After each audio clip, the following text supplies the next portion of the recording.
Hey there, it's Jimmy again, bringing you yet another episode from the Junkyard. Again, if you liked what you've been watching, please do hit subscribe and also turn on your notifications so that whenever we do a new one, you can actually be notified about it and know it's there. And if you like what you see, hit like.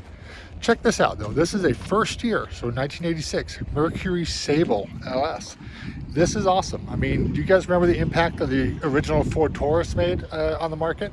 So swoopy, so advanced, so modern. If anything, I'd say the Sable was even more so. I mean, the styling is just kind of out of this world, right? This giant front light bar where all of it lit up in the front. So cool. It's just so 80s, but just modern. I mean, just there's a future. It's kind of Jetsons. Just, I mean, totally rad. This thing is in phenomenal condition, almost showroom. Like I said, it's an 86 Sable LS by Mercury. Totally cool. I mean, this one's it's in fantastic condition. Check out the taillights with that, the little fade out thing they have going there with the black. Both of them are in excellent condition. Got this very attractive blue two-tone with the silver lowers. Like that, flush glass all the way around. I mean, obviously the look was cribbed from the Audi 100 or Audi 5000 over here, but to good effect. I mean, this is definitely one of Ford's master strokes of the last 50 years. And, well, the beat goes on. But I mean, just look at the lights. I mean, just the way it just wraps all the way around. Logo right in there, little Mercury waterfall. Really nice. The cladding, I mean, it's very Euro, Ford, or Mercedes-Benz also. With that different, I mean, this is blue, pinstripe, black with a Sable.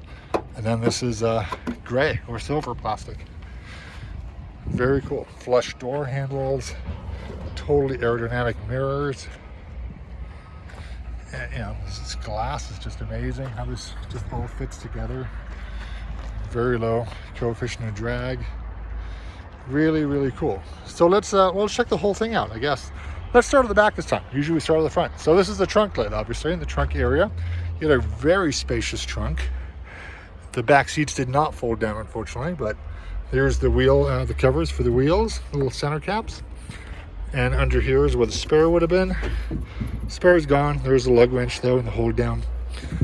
But that's all right. Still looks in good shape. Blue metallic paint's nice. Let's take, oh, look at this. We've got the Ford magic buttons here. We can lock the keys in the car and still get in. Look at that. Time warp. That thing is just, it's mint. Almost. Blue velour with the stripe pattern there on the side. I mean, this is super soft. You definitely don't see this anymore. Stripes still look good. There's virtually no wear on this thing, just some oil spots that's from the Junkyard, I'm betting. Passenger side seat looks just as good. Actually, it looks better, I guess. Headliner is kind of a mouse fur type deal. But again, soft, plush. Sun visors look great in blue with the lights there. And this thing is just loaded up. I mean, look at the door panel here. You've got the stripy fabric again, the plush velour, premium sound, power everything. Again, the dashboard. This one had the digital dash, which is cool. So unfortunately, we can't see the mileage, but can't have been very high. Interesting note though, the wood grain, kind of, sort of the opposite, I guess. For the luxury touch. Had the trip computer where you can change miles per hour to kilometers, odometer, trip reset, speed alarm, fuel economy, distance to empty, economy reset. Very cool. Mode, set, reset, rear defroster on and off. Odd, you don't usually see two different buttons for that, but windshield de-icer. So this had one of those, heated windshield on, off. Very cool. These round vents here. Then the triple vents, or the triple dials for the HVAC.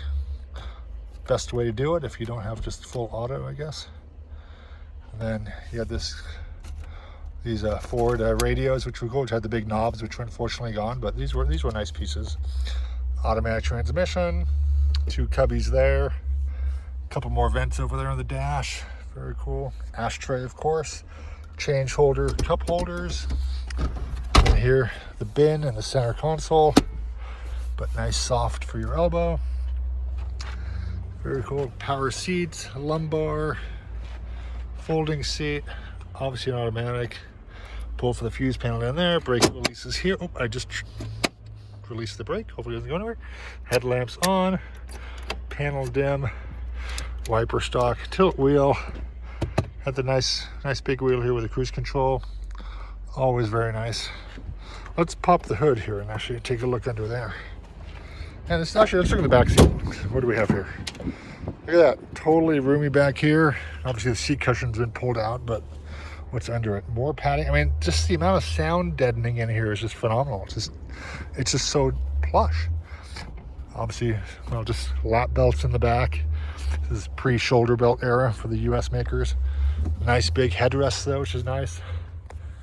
Storage cubby in here. It's nice. That's again like some of the European makers, Mercedes notably. Grab handles for everybody. Very cool.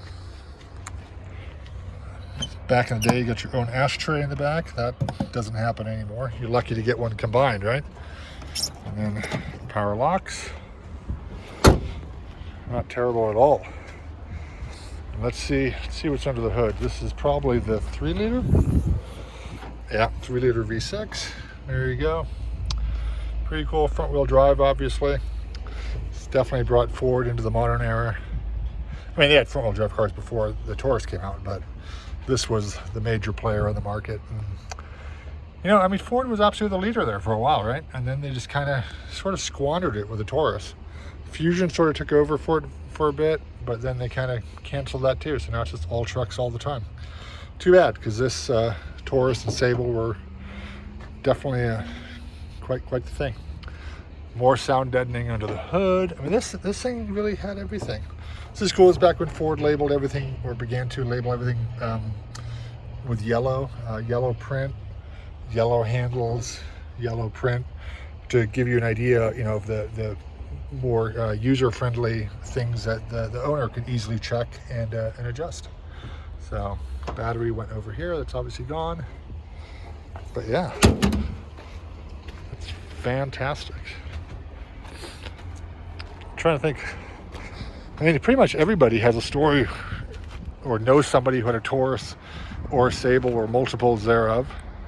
It's hard to overstate how popular these cars were, and you know, really what an impact they made. I'm sure a lot of you guys in the comments probably had one, or your family had one when you were smaller. I don't know. Please put down the memories. What do you remember about the Taurus or Sable that you guys had? I gotta say, I like the Taurus, but I really like the Sable. It's hard to make the Taurus look more modern, except they did it with a Sable, right? So here it is. This is really the first time I've seen one in this good condition in at least a decade. So yeah, anyway, if you liked what you saw, please do hit subscribe and like, and we'll do these. Thanks a lot. Bye.